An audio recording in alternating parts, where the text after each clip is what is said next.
안녕하세요. 행복 다이어트입니다. 드디어 따뜻한 봄이 왔습니다. 봄이 오니 옷이 얇아지고 겨울 동안 조금씩 늘어난 뱃살 감추려니 난감하시죠? 작년에 입었던 옷은 맞지 않고 세월이 흐를수록 살은 자꾸만 늘기만 하는 것 같습니다. 하지만 걱정하지 마세요. 제가 여러분들께 확실히 뺄 수 있는 방법을 알려드리겠습니다.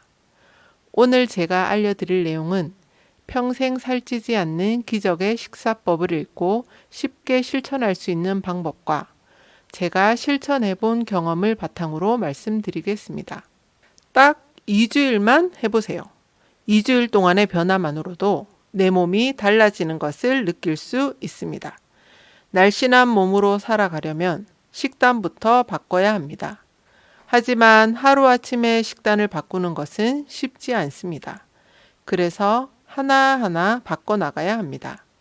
그럼 평소에 드시는 식단을 유지하시면서 식사 전에 이것만 드셔보세요. 여러분, 뚱보균이라고 들어보셨죠? 장은 제2의 뇌라고도 불리며 행복 호르몬인 세로토닌의 70% 이상이 장에서 만들어진다고 합니다. 뇌와 장 사이에는 밀접한 관계가 있다는 과학적 사실도 보고되고 있습니다. 대장 내 무려 100조 개가 넘는 장내 세균의 역할이 밝혀지면서 장의 중요성이 부각되고 장내 세균에 관심을 가지게 되었습니다. 장내 유익균과 유해균이 장 건강을 좌우하는데 장내 세균의 역할은 음식과 많이 관련되어 있습니다. 장내 세균 환경이 건강한 상태를 잘 유지하면 장 점막이 튼튼해지고 염증이나 발암 물질로부터 보호가 잘 된다고 알려져 있습니다. 그래서 우리는 건강한 식단으로 뚱보균인 유해균을 줄여 체중을 조절하고 이를 오래 유지하는 방법에 대해서 알려드리겠습니다. 특별히 과식하지도 않는데 좀처럼 살이 빠지지 않는다고 느끼는 사람은 분명 몸속의 뚱보균이 활발하게 활동하는 상태일 것입니다. 장에서 뚱보균이 우세하면 철저하게 식사를 제한하거나 운동을 해도 살이 빠지지 않을 뿐 아니라 마음을 놓는 순간 단번에 원래 상태로 돌아옵니다. 어떻게 해야 장내 뚱보균의 증가를 막을 수 있을까요? 최선의 방법은 뚱보균이 좋아하는 음식을 주지 않는 것입니다. 지방이나 당이 많은 고칼로리 식사를 시간 제한 없이 먹고 싶을 때 먹는 행동이야말로 뚱보균을 늘리는 최악의 습관입니다. 맛있는 것을 무턱대고 먹다 보면 장내 뚱보균이 좋아하는 먹이를 주는 꼴이 되어 그들을 번식시키게 됩니다. 장내 세균의 존재를 정확히 인식하면 다이어트 성공은 물론 당신의 몸도 금세 바뀔 것입니다. 뚱보균을 줄이고 날씬균이 우세한 장을 만드는 두 가지 방법이 있습니다. 첫 번째는 날씬균이 좋아하는 음식을 매일 먹는 것입니다. 날씬균이 좋아하는 음식은 식이섬유가 많고 저지방으로 구성된 식사입니다. 두 번째는 장내 유익균을 늘리는 것입니다. 날씬균이 세력을 강화해 우리 몸속에서 좋은 역할을 하도록 유익균을 늘리는 일이 중요합니다. 잠시 후에 소개해 드릴 음식을 2주 동안 꼬박꼬박 챙겨 드시면 장내에서 세균 교체가 일어납니다. 뚱보균이 우세했던 장은 날씬균이 우세한 장으로 변합니다.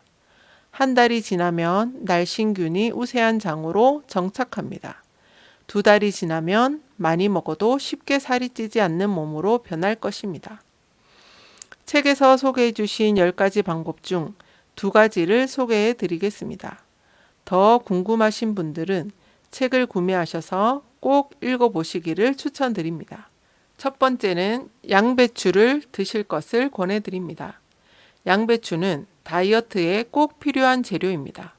당분 제한과 함께 식전에 양배추를 100g 드시면 체중 감소는 물론 당뇨병 치료에도 도움이 됩니다. 식전에 양배추를 꼭꼭 씹어 먹으면 배가 살짝 차오릅니다.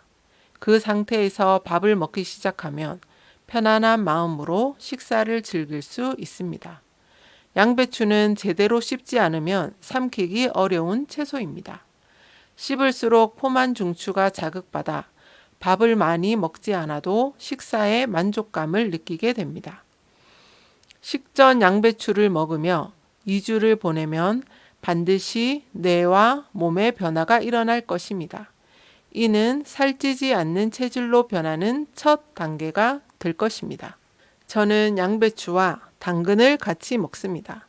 당근도 씹을수록 단맛이 나고 식사 시간이 길어지면서 식후 만족감도 높아집니다. 아침에 1리터의 용기에 손질한 양배추와 당근을 잘라서 가지고 갑니다. 식사 전이나 배가 고플 때 양배추와 당근을 먹으면 맛도 좋고 포만감도 들어 만족감이 높습니다. 여러분들도 꼭 해보세요. 생으로 양배추를 먹기 힘드신 분들은 양배추 초절임을 만들어 드셔도 됩니다. 재료는 양배추 4분의 1통, 소금 1 작은술, 식초 100ml, 알갱이 머스타드 1 작은술입니다. 만드는 법. 첫째, 양배추는 깨끗이 씻어 채썰기를 합니다. 둘째, 지퍼백에 양배추와 소금을 넣고 숨이 죽을 때까지 가볍게 주무릅니다. 셋째, 식초를 붓고 기호에 따라서 알갱이 머스타드를 넣습니다. 넷째, 재료를 담은 지퍼백을 가볍게 주무릅니다. 다섯째, 보존 용기에 담습니다. 양배추 초절임을 만들어서 바로 먹어도 되지만 반나절 이상 숙성하면 식초와 양배추가 잘 어우러져 맛이 더욱 좋아집니다. 장시간 절이면 발효되어 유산균이 증가하기 때문에 장내 환경 개선에 한층 더 높은 효과를 기대할 수 있습니다. 냉장고에 보관하면 7일에서 10일간은 먹을 수 있으니 넉넉하게 만들어 두면 편리합니다. 먹는 양이나 횟수 등 정확히 정해진 규칙은 없으나 처음 2주 동안은 하루에 한 번씩 꼬박꼬박 챙겨 먹길 바랍니다. 한 번에 많은 양을 먹는 것보다 매일 소량씩 먹는 습관을 기르는 것이 중요합니다. 가장 좋은 시간은 식사 전입니다. 식전에 양배추를 씹어 먹으면 포만 중추가 자극을 받아 과식을 예방하기 때문입니다. 두 번째는 밥을 백미에서 찰보리로 바꾸는 것입니다. 40대에서 50대가 되면 살이 찌기 시작하는 사람이 많습니다. 몸이 당분을 별로 원하지 않는데 너무 많이 섭취하여 쓰고 남은 당분이 지방으로 축적되기 때문입니다. 가장 문제가 되는 것은 하얗게 정제된 식품입니다. 흰쌀밥, 빵, 라면, 파스타, 흰설탕 등입니다. 그래서 밥에 찰보리를 섞어 드시면 됩니다. 찰보리는 식이섬유가 풍부합니다. 식이섬유가 흰쌀보다 25배나 많아 혈당치를 급상승시킬 염려가 없습니다. 더구나 장내 세균이 가장 좋아하는 먹이인 수용성 식이섬유를 듬뿍 함유하고 있어 매일 먹으면 장내 환경이 점점 좋아질 것입니다. 또한 찰보리는 배변 활동을 도와주는데 큰 역할을 하기도 합니다. 찰보리에 함유된 수용성 식이섬유의 대부분이 베타글루칸입니다. 베타글루칸은 면역력을 키우는데 아주 효과가 좋은 자연 물질입니다. 건강한 식사의 기본은 주식인 밥을 똑똑하게 먹는 것입니다.